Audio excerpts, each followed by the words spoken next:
आज म तपाईहरूलाई बगनबेलियाको कटिङ कसरी राख्ने र उत्कृष्ट कटिङ कसरी बनाउने भन्ने विषयमा तपाईहरूलाई जानकारी दिन गइरहेको छु। सबैभन्दा पहिला त बगनबेलियाको अलिकति छिप्पिएको डाँठ यसरी तपाईहरूले पहिला निकाल्नुहोला। त्यसपछि त्यसलाई मोटामोटी 6 इन्च जति राखेर कटिङ गर्नुहोला र त्यसलाई अनावश्यक यो पातहरू सबै निकालेर सबै बगनबेलीका डाँठलाई 6 इन्च जति काट्ने र तल टुप्पोमा अथवा तल फेदमा चाहिँ यो यसरी 45 डिग्रीको कोण हुने गरेर तपाईले कट गर्नुहोला।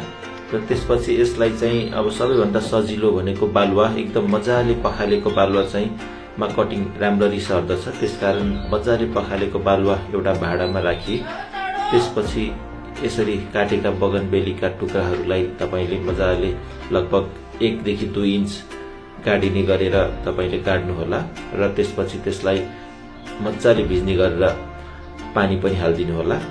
र अब केही समय मोटामोटी 1 देखि 2 महिनाको बीचमा यसरी तपाईले बगनबेलियाको कटिङबाट पातहरू पलाएको देख्नुहुन्छ, जुनलाई तपाईले फेरि खोलेर अथवा निकालेर हेर्दाखेरि त्यसमा मजाले जराहरू पनि आइसकेको हुन्छन्। ल हेर्नुस्, यसरी जरा पनि आइसकेको छ।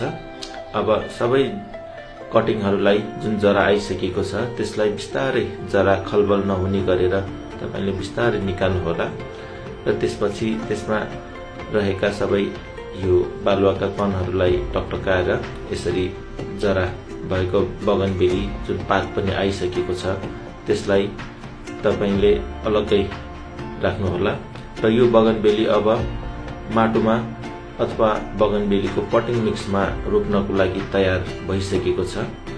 यसरी ग्रुपमा तपाईले राख्नु भएको बगनबेलियाको जुन कटिङ छ यसरी मजाले जरा आइसकेको छ। अब र जरा आइसकेपछि अब यसलाई तपाईले छुट्टा छुट्टै रूपमा चाहिँ आवश्यकता अनुसारको भाँडामा रोप्न सक्नुहुन्छ।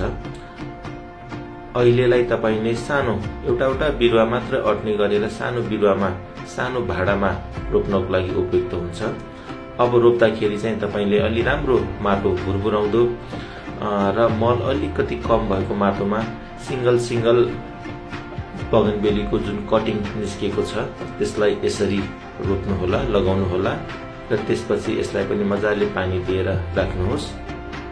र अब यो केही समयपछि तपाईको रोपेको 2 देखि 3 महिनापछि फुल्न सुरु पनि गर्नेछ। यसरी तपाईले एउटा बगनबेली पुरानो पोटबाट धेरै बगनबेली बनाउन सक्नुहुन्छ। हस्त, धन्यवाद।